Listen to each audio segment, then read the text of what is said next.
Demək, mən hər kəsi salamlayıram, qonaqlarımızı, seminar iştirakçılarımızı. Bu günləri biz növbəti tədbirimizə start veririk. Tədbirimiz UNIK Tədqiqat Mərkəzlərinin işinin əlaqələndirməsi və təşkili şöbəsi və UNIK Avropa İqtisadiyyatı Tədqiqat Mərkəzinin birgə təşkilatçılığı ilə keçirilir. Əsas bizim məruzəçimiz UNIK Avropa İqtisadiyyatı Tədqiqat Mərkəzinin rəhbəri, eyni zamanda Almaniyanın Bochum-Ruhr Universitetinin dosenti Elxan müəllim Sadıqzadədir. Elxan müəllim bizim həm yerlimizdir, amma Almaniyada yaşayır, orada fəaliyyət göstərir. Bugünkü mövzumuz çox aktual mövzudur. Əslində Elxan müəllim bizdə elektron deməli bunlarla bağlı bir tədqiqat mərkəzimiz də var, yaranıb, düzdür, hələ ki fəaliyyətə başlamayıb və bu sahəyə Azərbaycanda da maraq böyükdür. Demək, kriptovalutaların maliyyə bazarlarına və qlobal ticarətə təsiri mövzusudur. Ümid edirəm ki, auditoriyanın da çox marağına səbəb olacaq və Elxan müəllim məruzə etdikdən sonra auditoriya öz suallarını verə bilər, müzakirəyə də vaxt ayrılacaq və yaxud da tədbir boyunca chat bölümünə yaza bilərlər. Tədbirimiz Facebook üzərindən canlı yayınlandığı üçün xahiş edəcəm ki, biraz səsləri demək söndürsünlər, bağlasınlar. Kimin söz veriləndə isə deməli danışa bilərlər. Buyurun İlxan müəllim, ümumi bir giriş eləyin siz, sonra da təqdimatımıza başlayaq. Buyurun. Bugünkü mövzunun seçimi hər şeydən əvvəl auditoriyanın marağı ilə, daha doğrusu auditoriya olan bir fayda ilə əlaqədardır. Mən düşündüm ki, hansı mövzuda bir məruzə eləyək. Çünki, necə deyərlər, araşdırmalar fərqlidir, çoxdur. Ancaq məqsəd ondan ibarət idi ki, yəni məruzəyə gələn, məruzəyə iştirak eləyən, öz dəyərli zamanını bizə ayıran insanların zamanını biz də bacardığımız qədər ən azından niyyət olaraq zənginləşdirməyə çalışaq. Ona görə də hansısa bir empirik araşdırma, yaxud belə deyək, ətraf mühitlə əlaqədar olan araşdırma yox. Bizdə, siz bilirsiniz, enerji iqtisadiyyatı, ətraf mühitlə əlaqədar işlərimiz çoxdur. Elə bir araşdırmanı təqdim etmək istədim ki, o araşdırmada, belə deyək, sahə yenidir. Və biz həm praktika, həm də nəzəriyyə nöqteyi nəzərdən kifayət qədər maraqlı araşdırmalar, addımlar ata bilərik. Ona görə də qərarım belə oldu ki, blockchain mövzusunda mən bir məruzə eləyim. Siz bilirsiniz, mən özüm İnkişaf İqtisadiyyatı İnstitutunda çalışdığıma görə son zamanlar, yəni son illər Afrikada olan bu kriptovalutalardan istifadə, kriptovaluta mobil telefonlarında, yəni bank hesabının asanlıqla açılması və bununla da bir çox əvvələ mümkün olmayan şeylər mümkündüyünü görürəm və belə başa düşürəm ki, bu blockchain və kriptovalutalar nəinki inkişaf etmiş, hər şeydən əvvəl Afrikanın dünyaya açılmasında və kiçik sahibkarların, adi, yəni fiziki şəxslərin də bank hesabına və bank hesabına yaxın sistemlərin yaranmasına gətirib çıxaracaq. Yəni, sözün mərzi ondan ibarətdir ki, bu mövzu mənim özüm üçün elə bir mövzudur ki, mən özüm hələ bu mövzuda, necə deyərlər, öyrənirəm və bu mövzunun əhəmiyyətini İnkişaf iqtisadiyyatı və biznesin inkişafı nöqteyi nəzərindən araşdırmaq mərhələsindəyim. Ona görə də bugünkü bizim deməli məruzəmiz, mən belə deyərdim, interaktiv xarakterli olmalıdır. Çünki biz hamımız bu və ya digər şəkildə bu mövzudan xəbərdarıq. Və biz hamımız bu və ya digər şəkildə imkan daxilində bu mövzudan bəhrələnə bilərik. Çünki bu mövzu hələlik hamını yox, amma yaxın vaxtlarda bizim məişətimizi, adi biznes hesablamalarımızı ehtiva edən bir sahə olacaq. İcazənizlə mən təqdimatı sizə təqdim edeyim. Deməli, bu bizim ilk slaydımızdır və biz deməli kriptovalutalar onların maliyyə bazarlarına və qlobal ticarətə təsiri haqqında danışacağıq. Amma hər şeydən əvvəl mən kriptovalutaların və onun əsasını təşkil edən blockchain-in necə fəaliyyət göstərməsi haqqında sizinlə deməli diskussiya sürəcəm və çalışacağım ki, mühazirəmi elə təşkil edim ki, bu və digər şəkildə sistemin funksiya göstərməsini sizə kafi şəkildə izah edim. Siz gördüyünüz kimi mühazirəmin adı ingilis dilindədir. Mən buna görə sizdən üzr istəyirəm. Səbəb ondan ibarətdir ki, ilk olaraq mühazirə ingilis dilində planlaşdırılırdı. Lakin sonra biz Mələk xanımla belə qərara gəldik ki, mühazirənin Azərbaycan dilində mümkünlüyü varsa, onu Azərbaycan dilində eləyək. Çalışacağım ki, bütün məzmunu sizə təqdim edeyim və mühazirədən sonra mən bu slaydların Azərbaycan dilinə tərcüməsini sizə göndərəcəm. İlk olaraq biz cryptocurrency, yəni kriptovalutaların nə olduğunu, onların pul olub olmadığını sizinlə diskussiya edəcəyik. Buna görə pulun funksiyaları nöqteyi nəzərdən kriptovalutaların nə dərəcədə pul olduğunu bu suala cavab verəcəyik. Sonra biz əsas texnologiya blockchain haqqında danışacağıq. Yeri gəlmişkən İbrahim müəllim çox maraqlı bir araşdırma yazıb sanksiyalar haqqında və onların təsiri haqqında. Bunu mən indi hamıya, amma ilk növbədə İbrahim müəllimə mesajlayıram. Blockchain, yəni bu kontekstdə də çox vacib məsələlərdən biridir. Daha doğrusu sanksiyalardan uzaqlaşma, qaçma məqsədi ilə indi bizim şimal qonşumuz bu sistemdən istifadə etməyə çalışır. Daha sonra biz maliyyə bazarları haqqında danışacağıq. Mən sizə artıq qeyd etdim. Bugün maliyyə imkanları çox məhdud olan bank hesabına belə sahib olma imkanı olmayan kasıb insanlar kriptovalutalar vasitəsilə mobil telefona sahibdirsə, artıq bank hesabına və bununla da maliyyə sisteminə, kredit sisteminə bir yol açmaq mərhələsindədir. Biz bu kifayət qədər dinamik inkişafı Afrika kontekstində görürük. Sonra biz bəzi deməli misallar verəcəyik və daha sonra qlobal ticarətə baxacağıq və ondan sonra diskussiya edəcəyik. Bu Bitcoin məsələsinə gəldikdə, siz bilirsiniz, Bitcoin 2008-ci ildə deməli təklif olundu, yəni ortaya çıxdı və onu təklif edən insanın, yəni onun müəllifinin adı Satoshi Nakamoto. Satoshi Nakamoto Yapon sayağı bir addır. Lakin Satoshi Nakamoto'nun kim olduğunu hələ heç kim bilmir. Bu bir insandır, yaxud insanlar qrupudur. Bu psevdonimdir.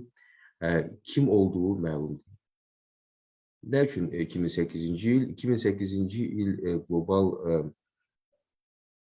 maliyyə böhranı ili idi və yadınızdadırsa, həmin böhran, onun yəni adı etibar böhranı.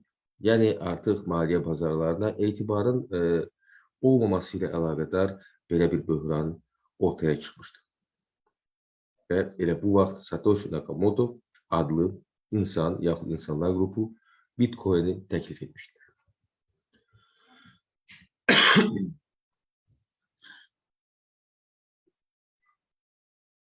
Bitcoin, yəni onun əsasında olan blockchain texnologiyası elə bir texnologiyadır ki, onun əsas funksiyası artıq etibara ehtiyacın olmamasını deməli təmin etməkdir. Yəni elə bir sistemdir ki, artıq bizim etibara ehtiyacımız yoxdur. Yəni sistem etibara ehtiyacın olmaması dokumentasiyanın yaxşı təşkili ilə əlaqədar olaraq artıq etibar problemini həll etmiş olur. Bununla da etibara ehtiyacı olmayan, lakin çox etibarlı bir dokumentasiya sistemi təklif edir.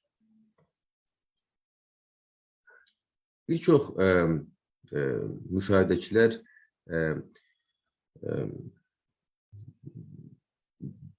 Bitcoin və kriptovalutalar haqqında danışdıqda John Nash'in maraqlı bir intervyusunu yadlarına salırlar. Çünki siz bilirsiniz, John Nash uzun müddətdən sonra 94-cü ildə dünya şöhrətinə, yəni Nobel mükafatını aldıqdan sonra yeganə bir məqalə yazır. Və o məqalə pulun keyfiyyəti haqqındaydı. O hesab edirdi ki, artıq 90-cı illərin sonlarında pul öz keyfiyyətini itirmiş bir haldaydı. Və gələcəkdə yeni pulun, daha keyfiyyətli pulun və onun necə olacağı haqqında mülahizələr irəli sürüldü.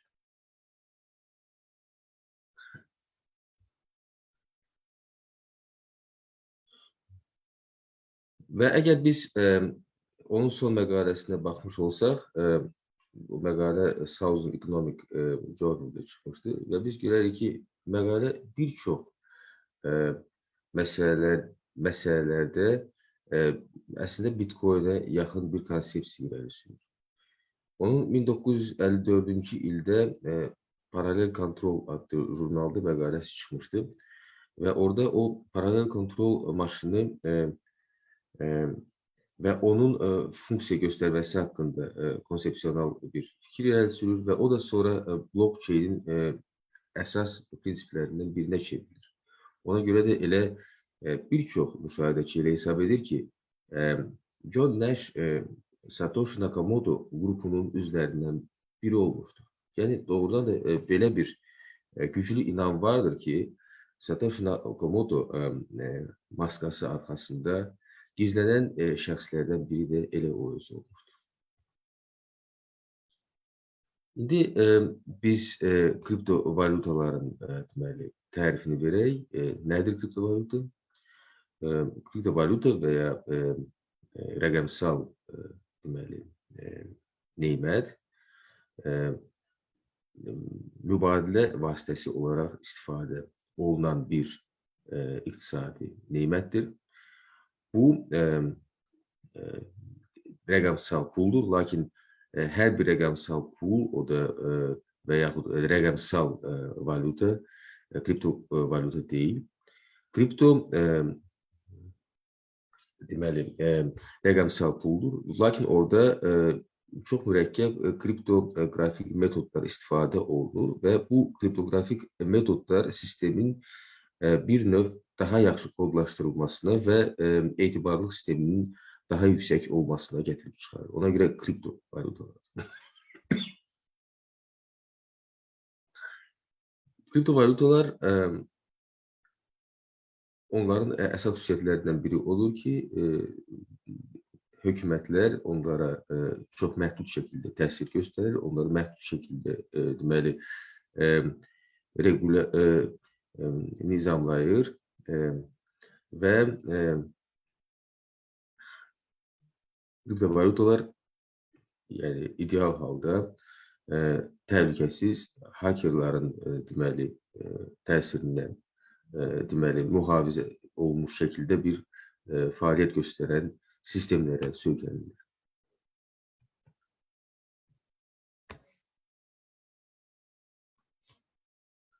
İndi biz pulun funksiyalarını yadımıza salaq.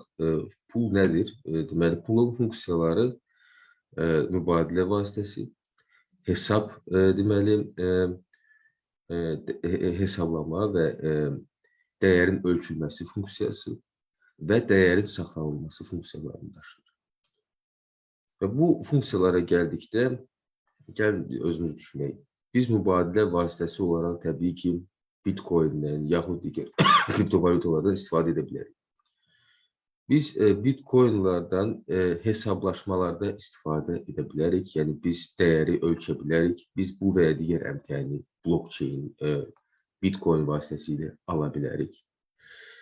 Və biz dəyəri də təbii ki, Bitcoin-da saxlaya bilərik. Son dövrün inflasionar təsirləri ona gətirib çıxardı ki, Bitcoin dəyəri həm artdı, həm azaldı və biz görürük ki, aparıcı valutalarla yanaşı, deməli, ABŞ dolları, avro, yuan və digər valutalarla, əsas valutalarla yanaşı 5-ci, 6-cı yerlərdə biz Bitcoinlərlə rastlaşırıq. Çünki onlar artıq bəzi mərkəz bankların rezerv valutasıdır və biz bilirik ki, hətta bəzi mərkəz bankların daha çox, doğrusu 20-dən çox mərkəz bankın öz rəqəmsal valutaları artıq vardır.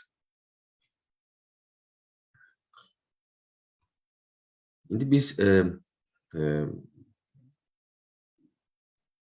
qızıl, adi mərkəz bank pulu, kağız pul və Bitcoinləri müqayisə etsək, biz görərik ki, nəzarət nöqteyi nəzərdən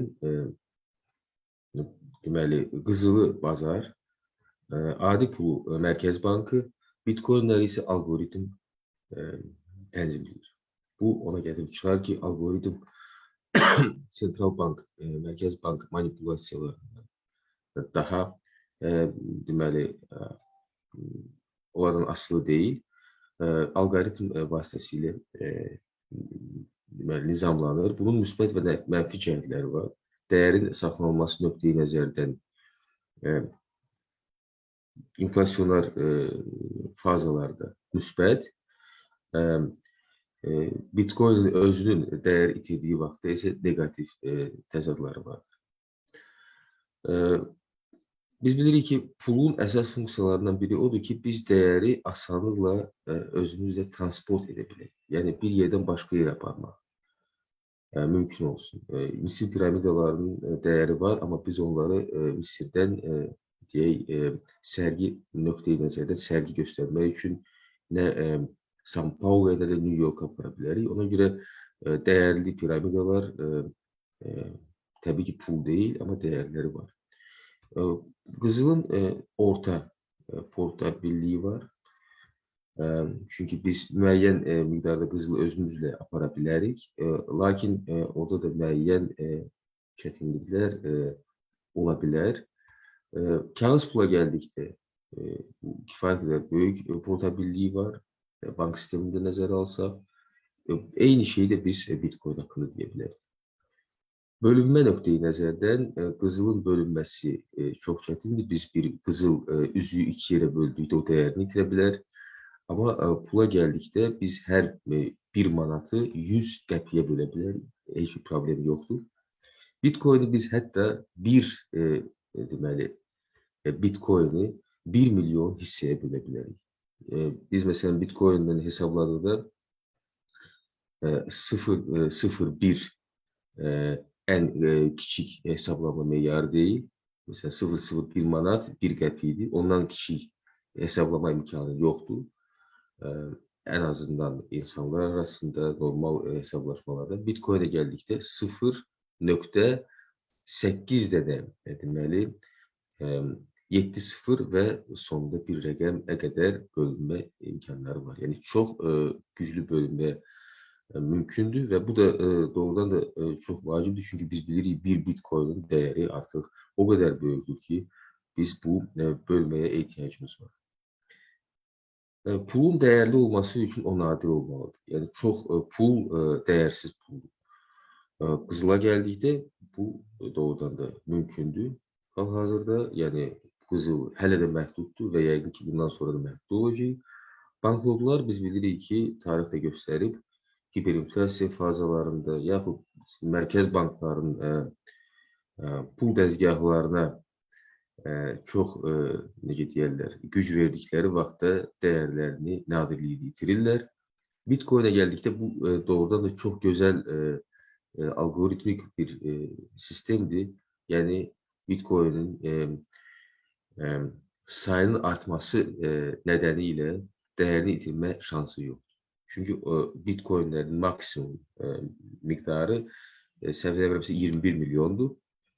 Ondan az ola bilməz və onların sayının artırılması üçün algoritmik deməli belə bir termin var, mining, yəni istehsalı üçün algoritmlərdən istifadə edilir. İndi qəbul olunma nöqteyi nəzərdən. Qızılın qəbul edilməsi kifayət qədər yüksəkdir. Siz dünyanın ixtiyari yerində qızılı ən azı indi Lori dilində demiş olsaq, lom kimi sata bilərik. Dəyərini müəyyən dərəcədə itirsə də. Kağız pula gəldikdə də eyni şey, ələxüsusda beynəlxalq valyutalar. Bitcoin'e gəldikdə bu problem mövcuddur. Çünki siz hər kafedə, hər barda və yaxud hər mağazada Bitcoin'də hesablaşa bilməzsiniz. Təbii ki, say artır, amma hələlik bu bir çox ölkələrdə o qədər də yüksək səviyyədə deyil. Maraqlısı odur ki, bir çox inkişaf etmiş ölkələrdə və yaxud sürətlə inkişaf edən ölkələrdə Bitcoin'in qəbul edilməsi bir çox inkişaf etmiş ölkələrdən yüksəkdədir. Bu da onunla əlaqədardır ki, nə qədər çox istifadə varsa, bir o qədər də çox qəbul olur. Bu da artıq söylədiyim kimi qlobal cənubda bank sisteminin bir çoxlarına qapılarının bağlı olduğu üçün deməli kriptovalyutalara keçid sürətlənir və ona görə də onların istifadəsi artır və istifadə artdıqca artıq mağazalarda deməli adi insanlar arasında alış-verişdə belə siz belə deyək Cənub Afrikada Cənub Sahara Afrikasında Bitcoin'də daha asan hesablaşa bilərsiniz, nəinki belə deyək Şimal Avropanın bir çox ölkələrində. Deməli, təklifə gəldikdə qızılın təklifi məhduddur, banknotların təklifi məhdud olmayıb. Biz bilirik ki, inflasionar məsələlərin, yəni problemlərin bir qismi elə hal-hazırda da bəzi ölkələrin pul dəzgahından daha necə deyirlər, çox istifadəsi ilə əlaqədardır. Bitcoinlərə gəldikdə biz burada da bilirik ki, Bitcoin təklifi algoritmlər əsasındadır və 21 milyonu keçmir. Qızılın deməli volatilliyi ortadır. Pulunda volatilliyi ortadır, çünki bir çox mərkəz bankları öz funksiyalarını yerinə yetirdikdə bu artışları, azalışları deməli tənzim etməyə çalışır. Bitcoin'e də gəldikdə bu volatilliyi biz artıq yəni 2008-dən etibarən açıq şəkildə müşahidə edirik. Son volatilliyi biz gördük Elon Musk'ın bir tweetindən sonra və Bitcoin öz dəyərini külli şəkildə itirdi. Buna rağmen Bitcoin elə bir böyük dəyər itkisi ilə hələ rastlaşmamışdır ki, biz deyək ki, Bitcoin birdən-birə deyək dəyərinin 50%-ni itirib və belə. Yəni, volatillik var, ancaq biz görürük ki, volatillik get-gedə, yəni tendensiya olaraq azalır. Mərkəzləşməyə gəldikdə, qızılda mərkəzləşmə orta səviyyədədir. Banknotlarda mərkəzləşmə mərkəz bankdan bir nöqtədən idarə olunur. Bitcoin'də mərkəzləşmə yoxdur. Çünki biz bilirik, Bitcoinlərin böyük bir qismi Qazaxstanda istehsal olunur, bir qismi deyək, enerji xərcləri az olan digər ölkələrdə istehsal olunur. Yəni, onun hansısa bir coğrafiyası, yaxud hansısa bir mərkəzi yoxdur. İstəsək, biz də bir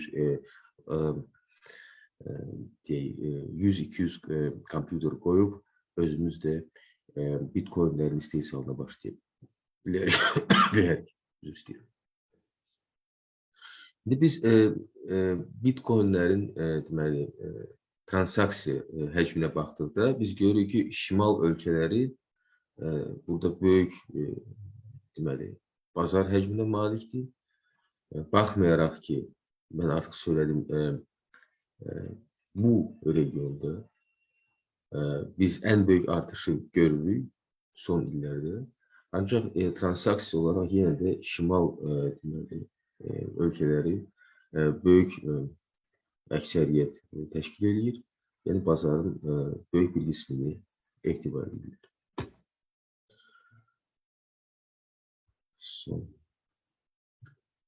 İndi sizə qlobal kriptovalyuta deməli adaptasiya indeksini təqdim edəcəyəm.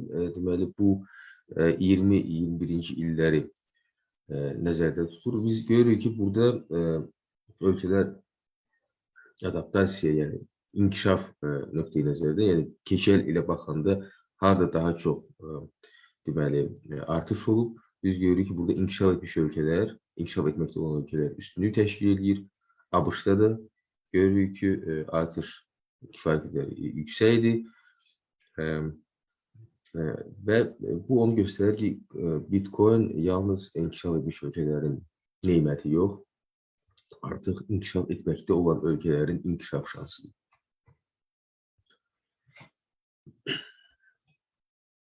İndi biz kriptovalyutaların adaptasiya indeksini dünya üzrə araşdırmış olsaq, biz görərik ki, kifayət qədər yüksək artış müşahidə olunur. 20-21-ci illər arasında artıq xüsusilə yüksək olub və ondan sonra da biz kifayət qədər stabil bir mənzərə görürük və hesab edirəm ki, gələcək illər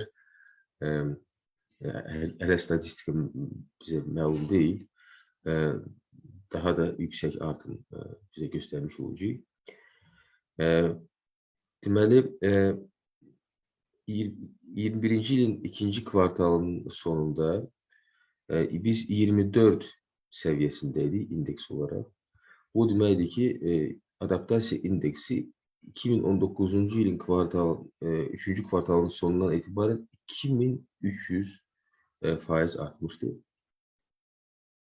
Və keçən ilə münasibətdə, yəni bu artış nəzərə alsaq, 881% artış müşahidə olunur. Yəni bu artan bir sferadır və biz görürük ki, deməli adaptasiya artır. Adaptasiya artdıqda da təbii ki, paylaşma, yəni hesablaşma vasitəsi olaraq qlobal deməli miqyasda Bitcoin artım görmüş olur. Bəs bu Bitcoin, digər kriptovalyutaları nəyə əsaslanır? Onlar blockchain texnologiyasına əsaslanır. Bu texnologiya haqqında çox məşhur futuroloqlar, ata və oğul Tapskotlar belə deyir. Bu dünyanı gələcəyə aparan texnologiyadır. Deştreke bunu kreativ dağıntı, yəni Schumpeterə bənzər bir söz deyir. Creative Destruction 5-ci innovasiya siklinin 5-ci deməli qüvvəsi. Jenkinson deyir ki, bu internetdən sonra ən böyük innovasiyadır. The Atlantic dərgisi buna deyir ki, bu yeni əsrin ən böyük deməli irəliləyişi və ən vacib infrastruktura texnologiyasıdır. De Filippi bunu blockchain'i etibar maşını adlanır. Biz bunu davam edə bilərik. Biz görürük ki, burada euforiya elementləri var və bu euforiya elementləri təbii ki, əsassız deyil. Və bu euforiyanın arxasında olan əsas məsələlərdən biri də odur ki, artıq biznes, şəxsi biznes öz blockchain strategiyasını əsaslı şəkildə düşünür. Və bu 84% deməli CEO-lar məlumat vermişdilər ki, onlar deməli öz şirkətlərində blockchain texnologiyasının istifadə strategiyası üzərində işləyirlər. Alman CEO-ların, yəni menecerlərinin, yəni əsas 100 şirkətin menecerlərinin 55%-i blockchain və kriptovalyutaları deməli vacib rəqabət faktoru kimi dəyərləndirirlər. 55-51% böyük Çin korporasiyaları artıq öz kriptovalyuta strategiyalarını təqdim etmişdir.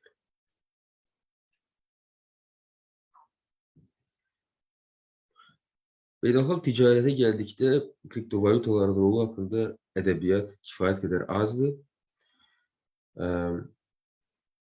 Mövcud ədəbiyyat əsasən konsepsional ümumi baxış deməli məqalələrindən ibarətdir. Lakin konsensus var ki, blockchain ticarətə, qlobal ticarətə böyük təsiri gözlənilir.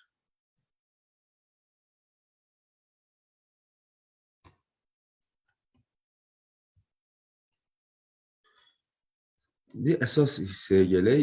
Bu hissədə mən blockchainin necə fəaliyyət göstərməsi haqqında kiçik bir animasiya sizə təqdim edəcəyəm. Deməli, blockchain məlumat bazasıdır və bu məlumat bazası deməli şəbəkədə, kompüterlər şəbəkəsində öz əksini tapır. Bir dəfə qeyd edilən deməli transaksiya artıq sistemin heç vaxt getməsi mümkün deyil. Yəni ki, ehtimalı sıfıra yaxınlaşan bir hadisədir. Sistem konstant, yəni permanent, davamlı şəkildə özü-özünü aktuallaşdıran bir sistemdir. Biz bilirik ki, Satoshi Nakamoto Bitcoin'i təklif etdikdə bu blockchain əsasında olan bir sistem idi. Ancaq artıq blockchain sistemi tək kriptovalyutalar yox, bütün biznesin sahələrini ehtiva etməyə qadirdir və biz görürük ki, artış mövcuddur. Turizm, marketing və digər biznes sahələri. Məsələn, Ubex digital marketing platformasıdır, Lemonade sığorta platforması, Inexption rəqəmsal kommersiya platforması və digər platformalar var. Mən sizə misallar göstərəcəyim. Deməli, əsas struktur elementləri nədir? Transaksiyanın qeydiyyatdan keçirilməsi, həmin transaksiyanın bloka qoyulması və blokun blok deməli chaininə, chain necə deyərik Azərbaycanca? Zəncirinə. Zəncir. Deməli, biz deməli qeydiyyatdan keçirik transaksiyanı, onu daxil edirik deməli bloka. Blok da daxil edilir deməli kod vasitəsilə şəbəkə, zəncirə. Və zəncir artıq bu kodu özündə daşıyır. Bir misal, deməli, bu Mr. Pink, bu da Mr. Green. Mr. Green, Mr. Pink'dən bu iki əmtəni alır və onun müqabilində $100 pul verir. Yəni, nə baş verir? Transaksiya baş verir. Transaksiya bitdikdən sonra bu rekord edilir. Yəni, qeydiyyatdan keçir. Qeydiyyatdan keçdikdən sonra o bloka qoyulur. Və rekord qəbul edilməlidir. Qəbul edilməsindən ötürü transaksiyanın tərəfləri və tərəflər artıq burada bir neçə ola bilər, tək alıcı satıcı yox, həm də iştirak edən digər registrasiyada iştirak edənlər, məsələn, hansısa bir korespondent bank və s. bunu təsdiqləyirlər və təsdiqləmə baş verdikdən sonra rekordumuz daxil edilir deməli bloka.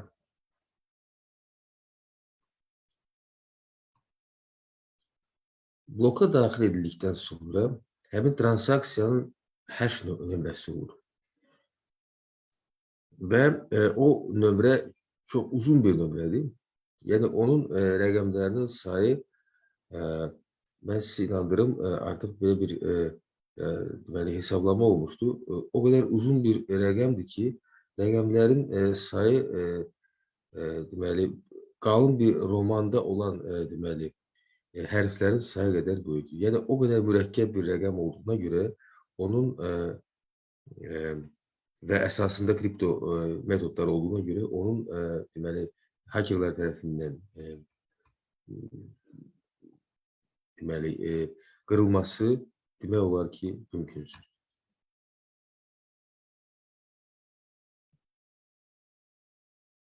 Artıq deməli transaksiyamız blokdadır.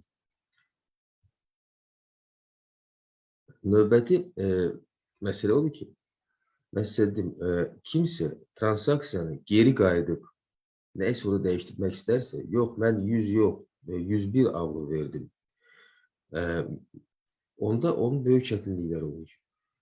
Çünki bu hash o qədər mürəkkəbdir ki, onun yenidən hansısa generator vasitəsilə rekalkulyasiyası demək olar ki, mümkünsüz.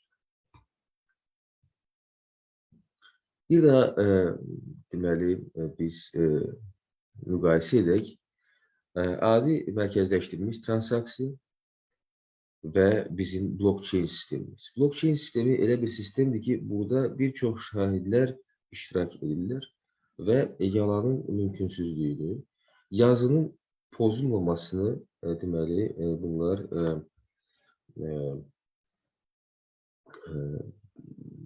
yəni bazasını yaradırlar və bunun da əsasında yeni bir sistem ortaya çıxır. Deməli, blockchain sistemlərinə gəldikdə müxtəlif blockchain sistemləri var. Məsələn, elləri var ki, orada heç bir restriksiya yoxdur, hər bir şirkət orada iştirak edə bilər. Elləri var ki, orada restriksiyalar var. Yəni, klub üzvləri iştirak edə bilərlər. İndi ən əsas blockchain sistemləri Bitcoin və Ethereum sistemləridir. O, ictimai bir sistem, yəni hər adam daxil ola bilər və heç bir orada transaksiyon daxil olma deməli xərcləri yoxdur. Digər sistemlər də var, amma onlar haqqında danışmaq istəmirəm. Bir çox, məsələn, belə deyək, ixtisaslaşmış şirkətlər, yəni bunların ixtisası budur ki, bunlar metal istehsal edirlər və metala aid olan istehsalat deməli şəbəkəsidir, value chain-idir. Onlar özlərini digərlərinə bağlaya bilərlər. Onda bizdə sistem bağlı bir sistem olur və orada istifadəçilər deməli bu blockchain-dən istifadə edib öz transaksiyalarını qeyd edə bilərlər.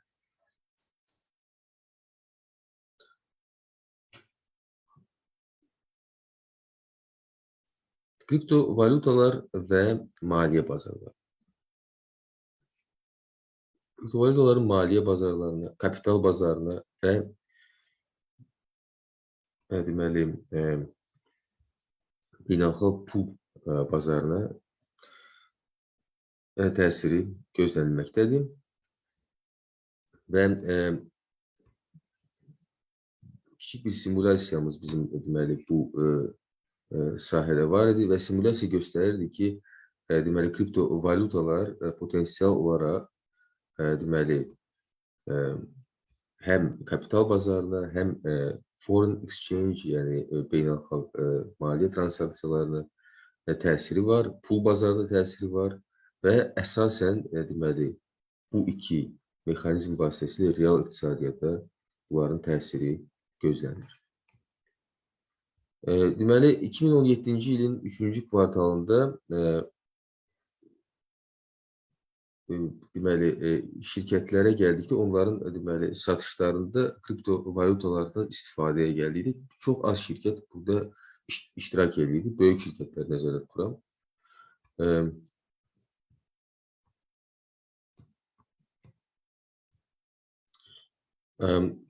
Deməli, bu 3-cü kvartal 2017 deyil, bu səhv eləmirəmsə 19-cu ya 18-ci ildə artıq şirkətlərin sayı kifayət qədər çoxdur.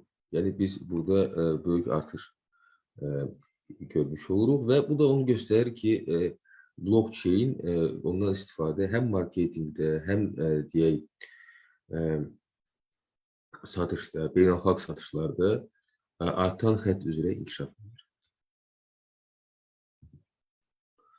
Bununla mən deməli məruzəni bitirmiş oluram. Məruzədə səsimin deməli yuxusuzluq problemi olanlara bir nemət olduğunu anlayıram. Sadəcə olaraq bu ingilis dilində hazırlıq olduğuna görə bir balaca burada necə deyirlər, surətimizdə bizim aşağılama olmuşdu. Amma ümid edirəm ki, indi diskussiya fazasında biz daha deməli daha böyük sürətlə, daha böyük alışqanlıqla öz suallarımızı cavablandıracağıq və yəqin ki, yeni suallar ortaya çıxarmış olacağıq. Diqqətinizə görə çox sağ olun. Təşəkkür edirik İlham müəllim. Yox, heç də çox yaxşı, biraz sakit, həzin səslə təqdimatınızı çox gözəl bizə təqdim etdiniz. Təşəkkür edirik, hər tərəflə maraqlı. Belə, İbrahim müəllim sən əl qaldırıb çıxış etməsi. İbrahim müəllim eyni zamanda auditoriya üçün demək istəyirəm ki, elə Unique Avropa İqtisadiyyatı Mərkəzinin tədqiqatçısıdır. Buyurun İbrahim müəllim. Bizə Macaristandan qoşulub, doğru? Bəli, bəli. Çox sağ olun Rəhmə xanım. Mən təşəkkür edirəm İlham müəllimə çıxışına görə. Mən indiyə qədər düzü çox kriptovalyutaya dair materiallarla tanış olmuşdum, amma indiyə qədər belə yaxşı başa düşməmişdim. Yəni bunu sırf tanışlıq səbəbindən demirəm. Həqiqətən də bunun izahı elə də asan bir şey deyil. Bu mövzu biraz mürəkkəb mövzudur. Mənə bir ideya gəldi əslində, mən onu bir sual kimi vermək istərdim ki, xəritədə biz görürük ki, şimal ölkələri bu istiqamətdə artıq kifayət qədər irəliləyiblər, onlar istifadə edirlər kriptovalyutaları, onun müxtəlif versiyalarını. Bəzi ölkələr isə geridədirlər və bunun da bir çox səbəbi var. Amma mənə elə gəlir ki, həm də bəzi ölkələr arada qalıblar. Nə onlarda bu kriptovalyuta məsələləri güclü inkişaf edib, nə də zəif inkişaf edib. Mənə elə gəlir ki, məsələn, postsovet ölkələri, Şərqi Avropa ölkələri hələ də bu istiqamətdə nə ciddi uğurlara imza atıblar, nə də ki, belə deyək, bu konseptdə yaddılar. Mən sual vermək istərdim ki, İlham müəllimin fikrini bilmək istərdim ki, yəni sizcə gələcəkdə bu istiqamətdə bir araşdırma aparılsa, məsələn, sizcə bu arada qalmış ölkələrin təcrübəsi öyrənilsə, hansısa bir dərinləşdirilmiş bir empirik üsulla, o bizim üçün yeni bir evidence, yəni sübut təklif eləyə bilərmi kriptovalyutaların təkamülünü başa düşmək istiqamətində? Yoxsa sizcə həmin o arada qalmış ölkələr də gec-tez gəlib kifayət qədər yaxşı nəticələr əldə edəcəklər və bununla da belə deyək də predictable, yəni bəlli bir senari ilə hərəkət edəcəklər və heç bir problem olmayacaq. Öncədən təşəkkür edirəm. Çox sağ olun. Çox sağ olun İbrahim müəllim. Deməli, biz əgər deməli ümumi Bitcoin istifadə statistikasına baxsaq, biz görək şimal ölkələri daha çox ticarətə malikdirlər bu sahədə. Ancaq mənim intuisiyam onu göstərir ki, bu artış, daha doğrusu bu həcm onlara qədərdir ki, onlar deməli daha çox korporativ səviyyədə Bitcoin-dən istifadə edirlər. Yəni əgər biz Bakıya, tutaq ki, Bakıda Bitcoin-dən deməli istifadə etmək istəsək, bizdə problemlər yaranacaq. Amma həmin problemləri biz Varşavada da yaşayacağıq, deməli Buxarestdə də və mən orada Berlində də, lakin biz korporativ səviyyədə olan o həcmlərə baxdıqda onlar əsasən o statistikada aparır. Və bizə kriptovalyuta lazımdır. Bu sual yaxşı bir sualdır. Və kriptovalyutanı biz Azərbaycanda və yaxud deyək Macaristanda, yaxud Venezuelada kriptovalyutaların artışını gözləyə bilərik. Mənə elə gəlir ki, bu hər şeydən əvvəl bizim gözləntilərimiz nə olacağı, nə üçün biz Afrika kontekstində, məsələn, siz belə deyək, Buxarest kimi inkişaf eləmiş gözəl bir şəhərdə Bitcoin-lə hesablaşmada probleminiz var. Amma Yaundedə, Kamerunda, yeri gəlmiş ki, mən Yaundedə olmuşam və inandırım sizi, yəni doğrudan da inkişafdan qalmış bir yerdir. Amma siz Bitcoin-dən daha asanlıqla transaksiya edə bilərsiniz. Yəni siz həm brend mağazasında, həm adi mağazada Bitcoin-dən və yaxud digər kriptovalyutadan istifadə edə bilərsiniz. Nə ilə əlaqədardır? Bununla əlaqədardır ki, Afrika kontekstində kriptovalyutalar, mobil telefonlar deməli ortaya çıxdıqdan sonra hər bir Afrikalının mobil telefonu var. Amma çox az Afrikalının deməli bank hesabı var. Və bir çox transaksiyalar, hansısa alış-verişlər etmək üçün onlar məcbur olub Bitcoin-dən istifadə etməyə başladılar. Sanksiyalar ortaya çıxandan sonra Rusiyaya nöqteyi-nəzərdən bir çox Rusiya ilə ticarət aparan, hətta fiziki şəxslər müəyyən hesablamaları Bitcoin ilə etmək məcburiyyətində olduğuna görə öz mobil telefonlarında artıq deməli cryptocurrency portmonesinə sahib olmağa başladılar. Yəni Bitcoin mənim üçün hal-hazırda dəyər saxlamağın yaxşı üsullarından biridir. Yəni biz kapital bazarlarına baxsaq, biz valyuta bazarlarına baxsaq, yəni dəyəri pulda və yaxud kapitalda saxlamaq təbii ki, yaxşı fikirdir. Amma biz riski diversifikasiya eləmək istəyiriksə, onda Bitcoin bizə burada qızılla bərabər yardımcı olur. Söyləmək istədiyim odur ki, sizin sualınıza yəqin ki, mənim bir mənalı cavabım yoxdur. Ancaq mən deyə bilərəm ki, Bitcoin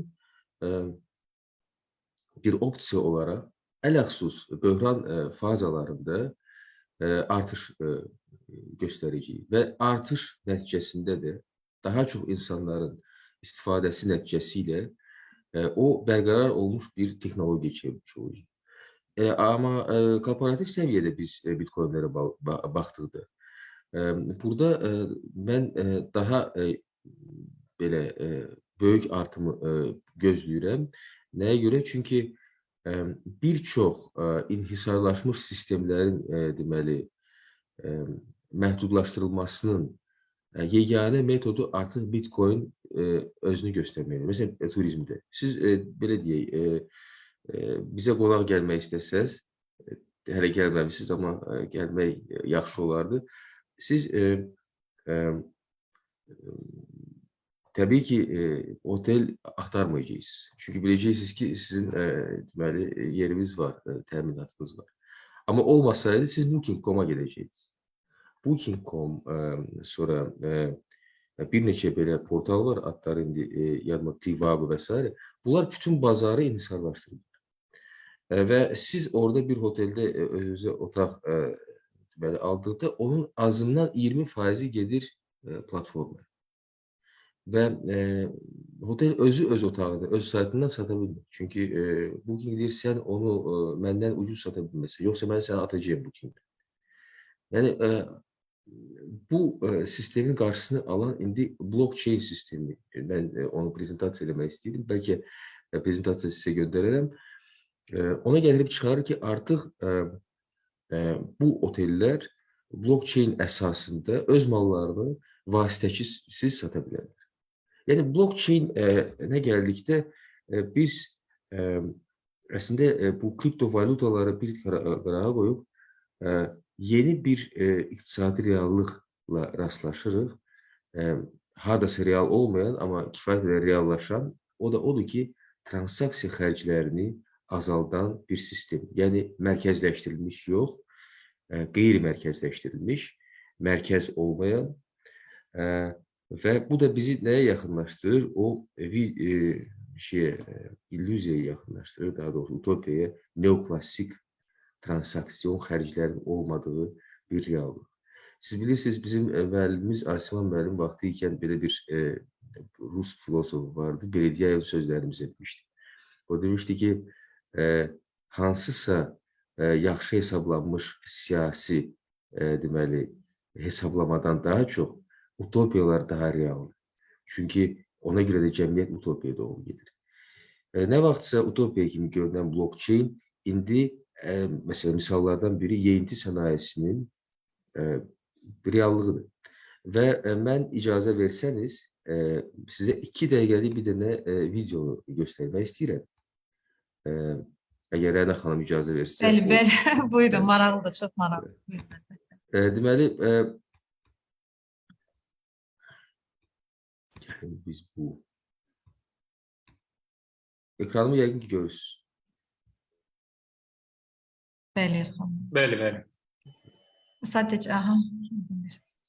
Deməli, blockchain sistemlərindən birini SAP şirkəti təqdim etmişdi. Yəni, yaxşı sistemlərdən biridir.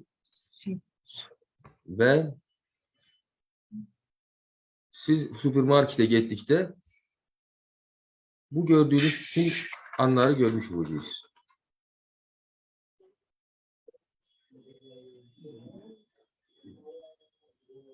Cəfər, deməli, İndoneziyada balıqçıdır. O tunanı tutub və bundan başlayaraq bütün mərhələləri indi sizə təqdim edəcəyik.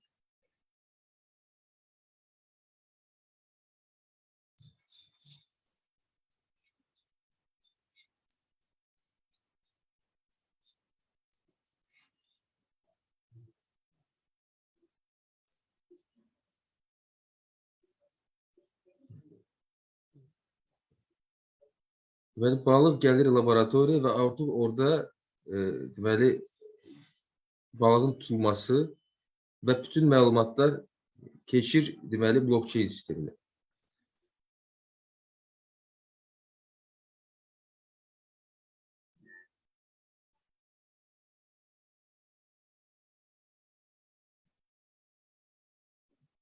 Deməli, laboratoriyada götürülmüş dəyərlər, tarix və s.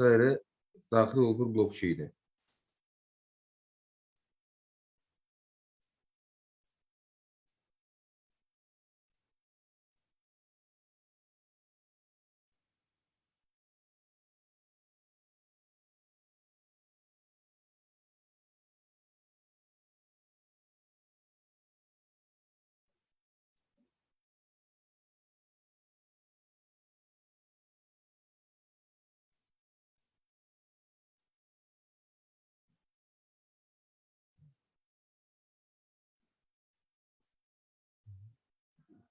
Balıq indi okeanın o tərəfində bazara gəldi.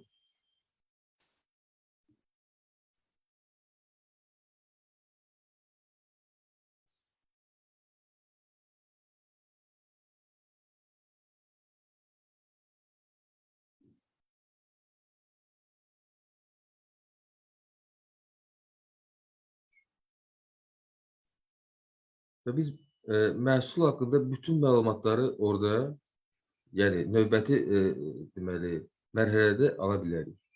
Nə lazımdır bizə? Mobil telefon. Ki biz QR kodu oxuyub bütün detallara sahib olun.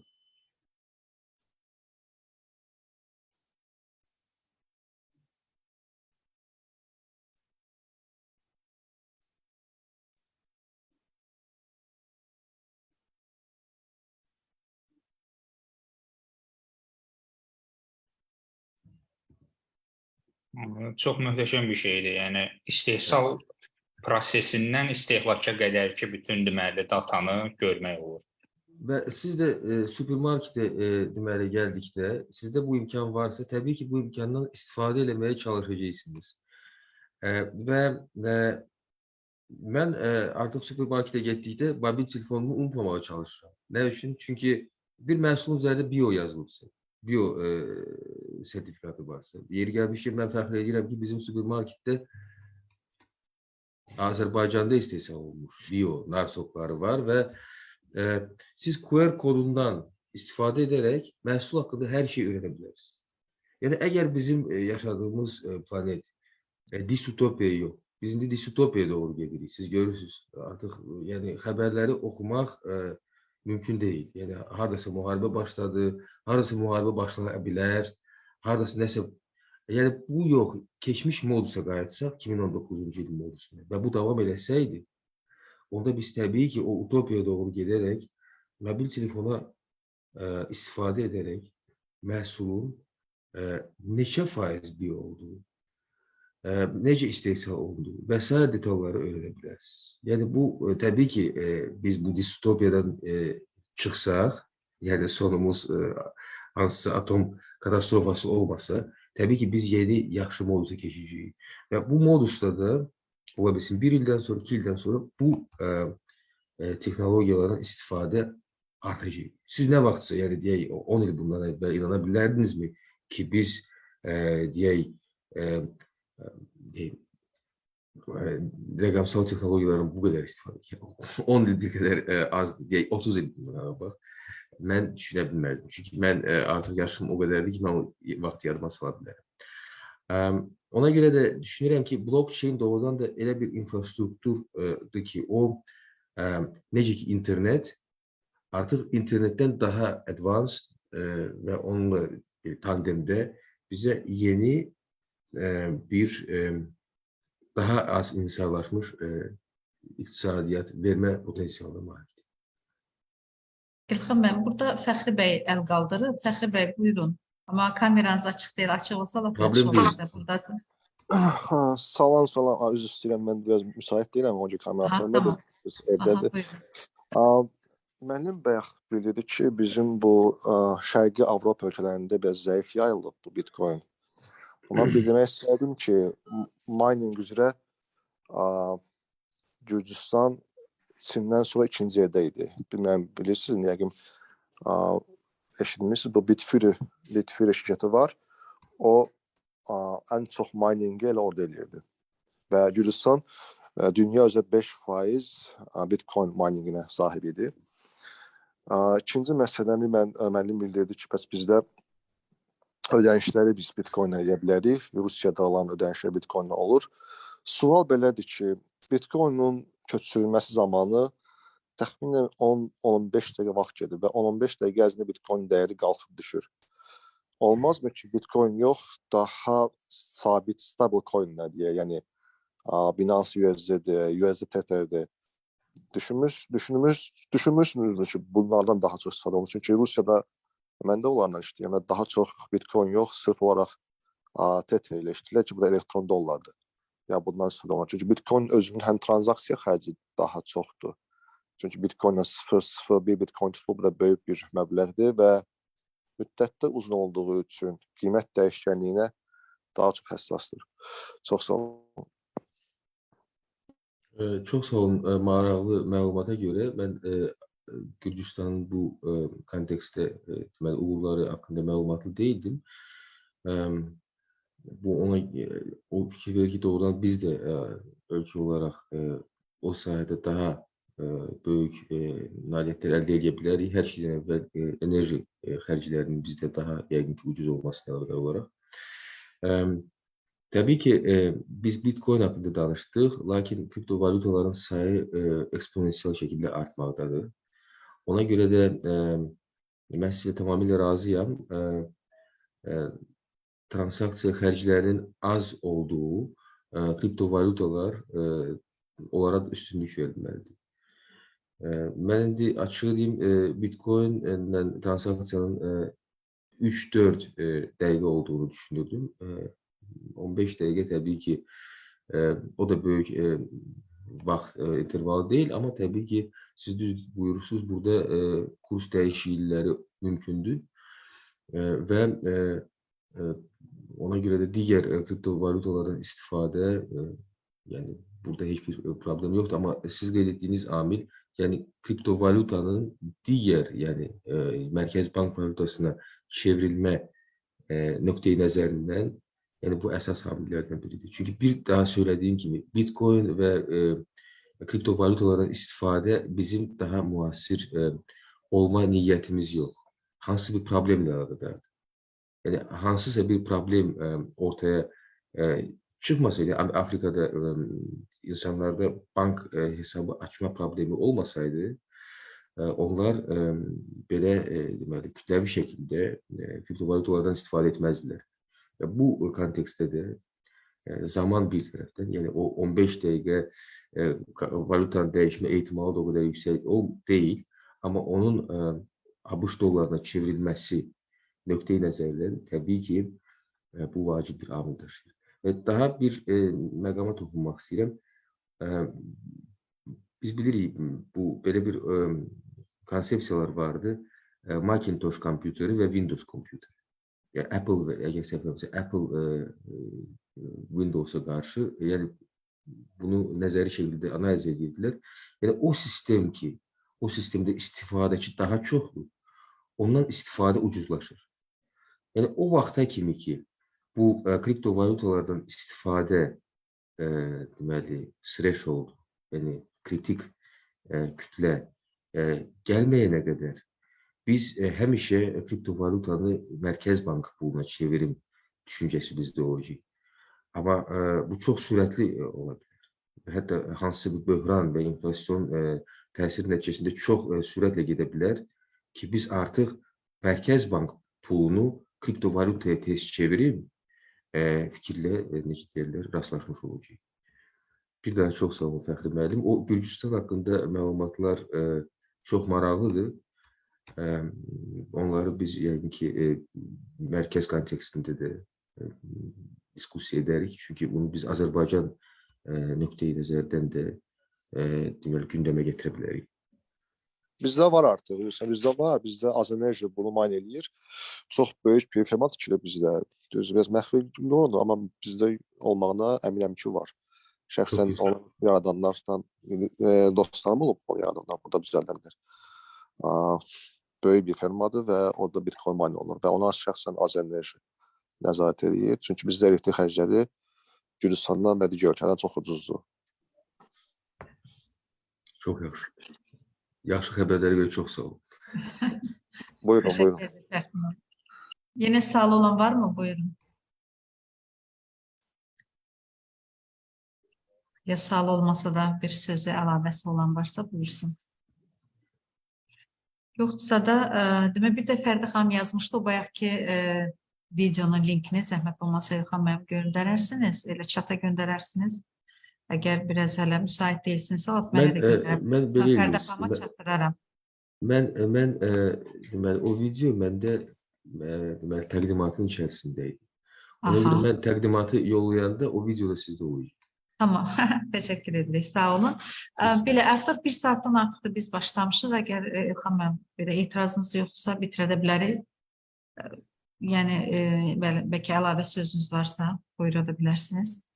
Bir daha təşəkkürümü bildirirəm. Bu bizim deməli, mərkəzin ilk deməli, tədbiri idi, belə deyə bilərik. Amma bizim işlərimiz çox böyük işlər aparılır. Mən artıq qeyd edim. İbrahim müəllimin çox gözəl bir işi deməli, hazırdır.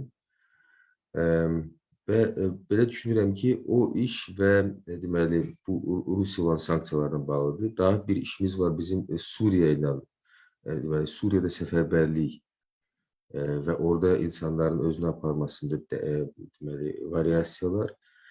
Yəni, bu araşdırmalarla əlaqədar olaraq bəlkə biz bir kiçik bir tədbir və onunla əlaqədar olaraq tədbirlər bəlkə sırasında təşkil edə bilərik.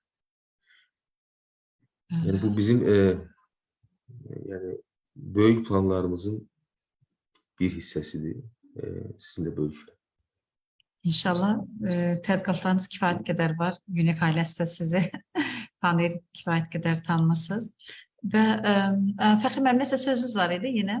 Mən üzr istəyirəm, mən başlanğıcı buraxmışam. Əgər imkan olsaydı, mən də o təqdimat görmək istəyirdim. Aha, tamam. Facebook linki də var. Facebookdan da bizim səhifədən də izləyə bilərsiniz bütün əgər tədbiri izləmək istəsəniz. Bir də gələcək üçün bir təklifim var. Səhv eləmirəmsə bizim Mərkəzi Bankda blockchain sisteminin tətbiqi ilə bağlı bir layihə var idi. Yəni, bilməm nə dərəcədə uğurlu oldu. Amma bizim Mərkəzi Bankda blockchain sistemi tətbiq etmək üzrədir. Çünki bu layihəyə qrantlar ayrılmışdı. Yəni, imkan olsa, yəni, onu da araşdırmaq olardı ki, bu nə yerdə qaldı, ümumiyyətlə, bu alındı mı, alınmadı mı? Çox sağ olun. Aha, təşəkkür edirik. Elxan müəllim, sizə də təşəkkür edirik. Həm hiss olunur ki, biraz deyəsən sağlığınızda problem var idi. Yenə də bizi qırmadınız. Yəni, tədbirimizi keçirdik. Çox da uğurlu tədbir alındı. Kimsə söz demək istəyir? Bəli, buyurun. Hə, Gülandan xan, buyurun. Mən də linki hardan əldə edə bilərəm? Çünki mən başdan qoşula bilmədim.